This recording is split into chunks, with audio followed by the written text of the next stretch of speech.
The Telluride Experience began in 2005, when Tim McDonald and I gathered a small group of patient safety leaders in Telluride, Colorado, to talk about creating a patient safety curriculum for resident physicians and health science students. By 2010, we were inviting the students and residents to join the discussions alongside an international faculty composed of physicians, nurses, pharmacists, lawyers, and patient advocates. Our Telluride Experience now includes a week-long immersion in patient safety learning, where attendees work side by side with international patient safety leaders and patient advocates. This demand has forced 1 week of learning in Telluride, Colorado, to expand into 8 sessions now offered across the country and across the world.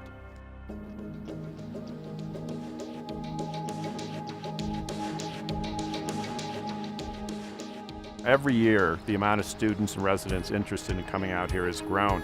And I feel a lot of times so bad because I review every one of those applications, and for every one we accept, there's 2 to 4 residents and students who would love to come out here. The Telluride Experience to date has really concentrated on relatively young people at the outset of their professional medical training.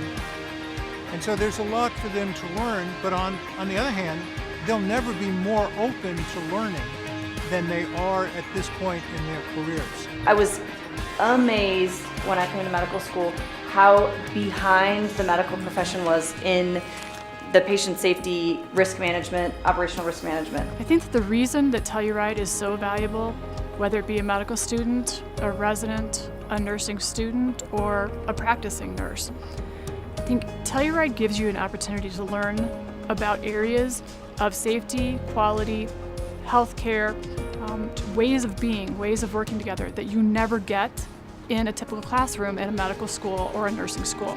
We just don't teach this way.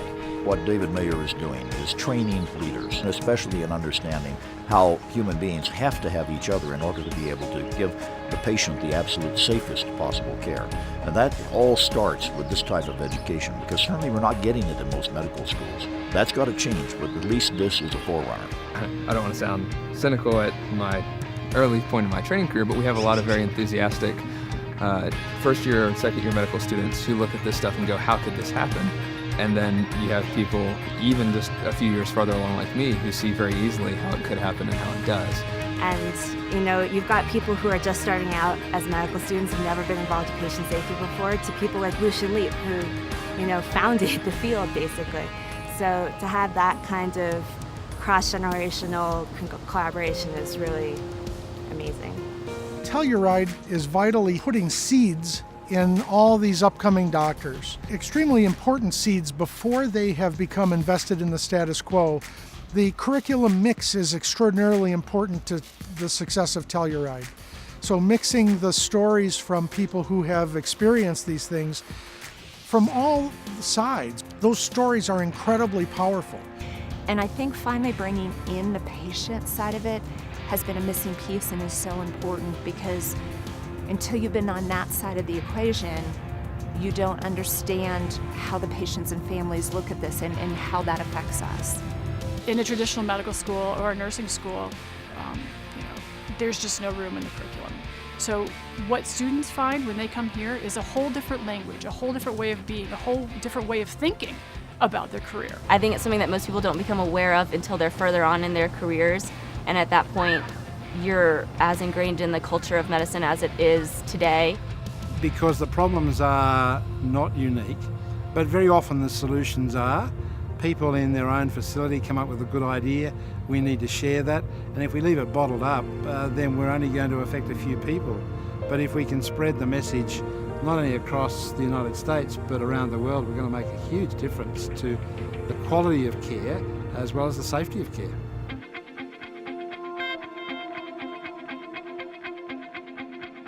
It was an eye-opening experience for me.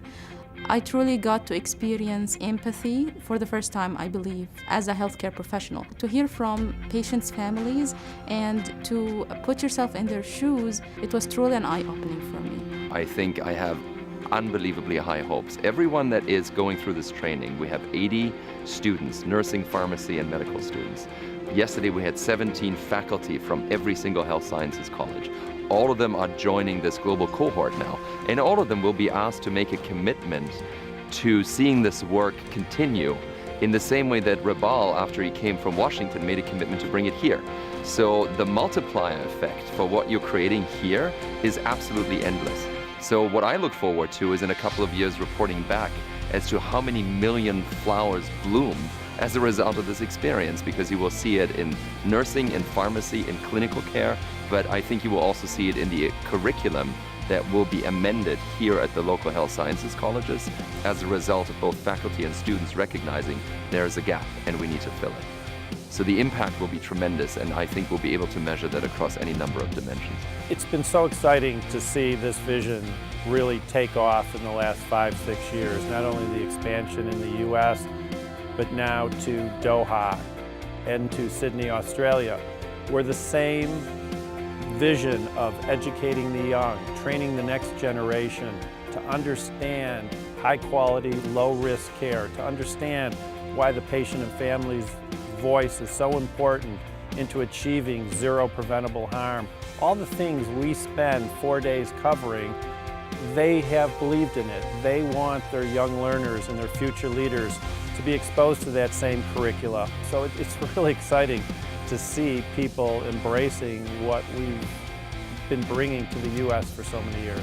I think it's quite relieving to see that people from all over the world are having the same troubles that we are having here in Australia, and having the same issues with communication, the same issues with open disclosure, and the same issues with sort of informed consent and getting patients involved in their care. And it's quite nice to see that we're not the only one, and we're not the only one dealing with these issues.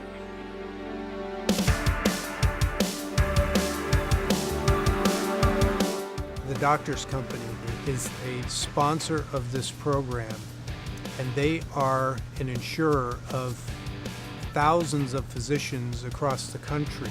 You know that there's something up about this group. I don't think they're going to sponsor it if they don't think there's some meat on those bones. It's been very meaningful for our foundation to be able to sponsor a quality act like Telluride. My hope is that each of these young people will go back and self-identify or be identified as ownership leaders of patient safety in their institutions. It'll be known that they came to this conference, which is now has legs and is well known around the country. I really think some of them will end up becoming leaders very quickly, both at the medical school level and in a few years at the residency training level. At least that's what we're counting on, and so far I'm starting to see that happen, so I'm very optimistic. We work together at MedStar Health, have become part of this program and part of the Telluride Patient Safety Summer Camps. And that has allowed us to really expand our mission and really grow us at a pace quicker than I had originally thought we could. So MedStar Health has been a great partner, and I'm just so proud to be working with them in this initiative going forward. If there's one thing I would leave, this program definitely needs to expand. I think that what the folks with the Telluride Scholarship are doing should be part of every healthcare curriculum in the United States. I'm very encouraged about this young generation, and that's why we're concentrating on getting them early on in their careers, because they're going to be the change makers that will make a difference. They're intelligent, they're articulate, they're on fire, and we just want to stimulate that fire so that they'll want to make a difference to patient safety. I think patient safety is going to improve enormously in the future. We'll never solve the problem, but these are the people that are going to make it much better and much safer for patients. So that when I go to hospital as a patient, if one of these people's looking after me, I'm going to be much more secure.